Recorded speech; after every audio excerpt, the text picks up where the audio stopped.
যাচ্ছে। খারাপ লাগতেছে যদিও। ইনশাল্লাহ ইনশাল্লাহ দেখা হবো। আমি আসলে ইনশাল্লাহ। ইনশাল্লাহ। আল্লাহ হাফেজ। বাংলাদেশে আল্লাহ হাফেজ দিয়ে দাও। হ্যালো এভরিওয়ান, কেমন আছেন আপনারা? আমি ভালো নাই আজকে, যদিও দেখতে পারতেছেন আমার একজন প্রিয় লোক যে আমার ডিরেক্টর, প্রায় 7 বছরের জার্নি আমাদের একসাথে। তো তার সাথে আমি একসাথে কাজ করা, তার কাছ থেকে আমি কাজ করা শিখছি। তো সে আজকে দেশের বাইরে চলে যাচ্ছে, সাউথ কোরিয়া। তো এর জন্য আজকে আমার একটু মন খারাপ। তো এয়ারপোর্ট গেছি তাকে শেষ বিদায় দেওয়ার জন্য। তো যা এটা আপনি দেখতেই পাইলেন যে সে খুবই খুবই খুবই খুবই আমার ক্লোজ মানুষ ছিল। তো আজকে একটু মন টন খারাপ ছিল, সকাল সকালে ঘুম থেকে উঠেই তার জন্য চলে গেলাম এয়ারপোর্টে যেয়ে তাকে বিদায় দেওয়ার জন্য। কিন্তু এত মানুষের ভিড় আর এত আত্মীয় স্বজনকে ছেড়ে মানুষ যাচ্ছে, কান্নাকাটি হই হই দেখে আসলে আমার খুব খারাপ লাগতেছে যে এয়ারপোর্টে কিছু তো আর করার নাই। এর জন্য চোখের পানি তো আর ফালাইতে পারতেছি না, এর জন্য নিজেই ঝুলে গেছি। তো গ্রিলে ঝুলা সবার কান্না দেখতেছিলাম, এর মাঝখানে ফাহাদ ভাই এসে পড়লো। যাচ্ছে। খারাপ লাগতেছে যদিও। ইনশাল্লাহ ইনশাল্লাহ দেখা হবো। আমি আসলে ইনশাল্লাহ। ইনশাল্লাহ। আল্লাহ হাফেজ। বাংলাদেশে আল্লাহ হাফেজ দিয়ে দাও। ওকে।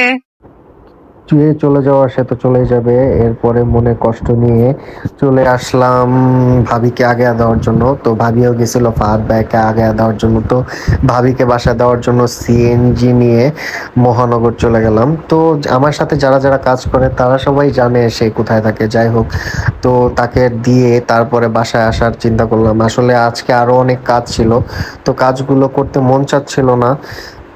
মনটা অনেক খারাপ ছিল, এই কারণে চিন্তা করলাম বাসায় যেয়ে রেস্ট নেই। আর ইফতারিও তো করতে হবে, তো এর জন্য ইফতারি, যদিও বাসায় ওইরকম ইফতারি নাই, আম্মু আজকে বাড়িতে গেছে। তো এখন আর তো কিছু করার নাই, তো তাড়াহুড়া করে চলে গেলাম বাসায়।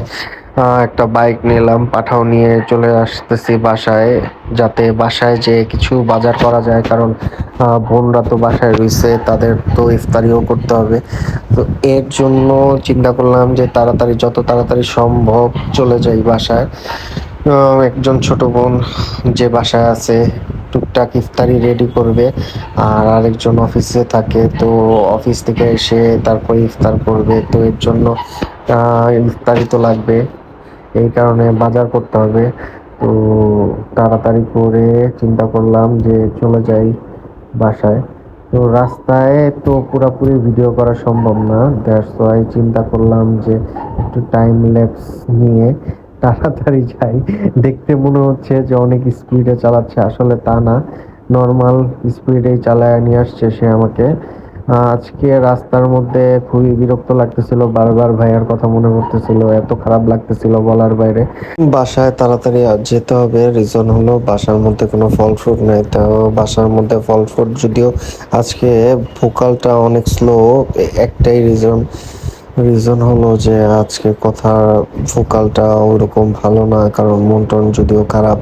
তো এরপরেও রাস্তায় জার্নি করে আসতেছি, তো সারাদিন জার্নি করতে করতে বিরক্ত লাগতেছে। তো তাড়াতাড়ি বাসায় যেয়ে চিন্তা করলাম যে বাজারে যাই, বাজারে, কারণ বাসায় যখন ফল ফ্রুট নেই তো বাসার ফল ফ্রুট কিনতে হবে। ছোট বোন, তারপরে বড় বোন সবাই তো ইফতারি করবে, এর জন্য তাড়াতাড়ি বাজারে চলে গেলাম। বাজারে যেয়ে ফল ফ্রুট দেখলাম, প্রথমে এই পেয়ারাগুলো দেখে ভালো লাগলো, দ্যাটস ওয়াই পেয়ারা কেনার জন্য দাম দর করলাম, দেখি একটু দাম কম পাওয়া যায় কিনা। বাট পেয়ারাগুলো মোটামুটি ভালো লাগলো। আমি জানি না পেয়ারাগুলো কেমন, আপনাদের কেমন লাগছে। পেয়ারাগুলো ভালো ছিল, তো কিনে ফেলছিলাম পেয়ারা। তো আরও ফল ফ্রুট কিনতে হবে, এর জন্য বাজারের ভিতরে চলে গেলাম, দেখি আরও কোনো ফল ফ্রুট পাই কিনা। যদিও চিন্তা করছি যে আপেল আর মালটা কিনবো, বাট আপেল আর মালটার যে দাম, দোকানে এত কিছু, তারপরেও তারা দাম কোনোভাবেই ছাড়ে না। রোজা রমজানের দিনে এত দাম, 350 টাকা আপেল আর 300 টাকা মালটা, এইগুলা নিয়ে চলে আসতেছি বাসায়। মোটামুটি যে বাজার করছি ভাই চোখ ধরে না, বাট অনেক টাকা। তো এগুলা নিয়ে বাসার উদ্দেশ্যে রওনা দিয়ে দিলাম। তো বাসায় রেখে আবার এর মধ্যে কল দিছে এক ছোট ভাই যে তার বাসায় আজকে ইফতারি করতে হবে, অনেক রিকোয়েস্টের পরে রাজি হয়ে গেলাম। তো এই ইফতারিগুলো রেখে চিন্তা করলাম আমার যে ছোট বোন আর বড় বোন এদের জন্য ইফতারিগুলো রেডি করে রেখে যাই, কারণ আম্মু তো নাই। তো এই যে ইফতারি নিয়ে আসছি যা যা, তা ইফতারি বলতে ফল ফ্রুট। আর ছোট বোন তো ইফতারি রেডি করতেছে বাসায়, সে নুডলস রান্না করতেছে। তো এই নুডলসটাও ভিডিও করে দেখানোর ট্রাই করতেছি আপনাদের, যে দেখেন নুডলসটা কেমন লাগতেছে। যদিও আজকে টেস্ট করে নেই নুডলসটা, পাশে দেখলাম যে আরো হালকা পাতলা কিছু করার ট্রাই করতেছে। তো নুডলসে আমি পাশে চিন্তা করলাম যে ছোট বোনের একটু হেল্প করি শরবত বানিয়ে। তো আমি শরবতটা বানিয়ে ফেললাম আর ফ্রিজে রেখে দিলাম যাতে ঠান্ডা খেতে পারে। এই যে নুডলসটা দেখতে কেমন লাগতেছে বলেন আপনারাই। এরপরে রেডি হয়ে চলে গেলাম। আজকে সকালবেলা যদিও আমি ভিডিও করতে পারিনি ওরকম, তো আজকে একটু মন মানসিকতা ভালো না, কারণ আজকে ফাহাদ ভাইয়া যে আমার ডিরেক্টর, সে আজকে আমাদের ছাইরা দেশের বাইরে চলে গেল, সাউথ কোরিয়া চলে গেছে। তো তার জন্য আসলে অনেক খারাপ লাগতেছে। তো দেখতে থাকেন কেমন লাগতেছে। আমার একটা দাওয়াত আছে, সে দাওয়াতে যাই।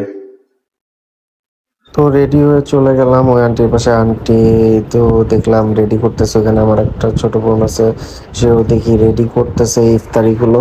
তো আমিও ট্রাই করলাম, যে ইফতারিগুলো দেখে মনে হচ্ছে অনেক কম, বাট এরপরেও আরও ইফতারি ছিল, হালিম ছিল, খিচুড়ি ছিল, যা ভিডিও করতে পারি নাই। তো একটু ক্রিয়েটিভিটি দেখানোর ট্রাই করলাম। তো সবার কেমন লাগলো ভিডিও, আমার ভিডিওগুলো সাবস্ক্রাইব করে দিয়েন আর কমেন্ট করেন।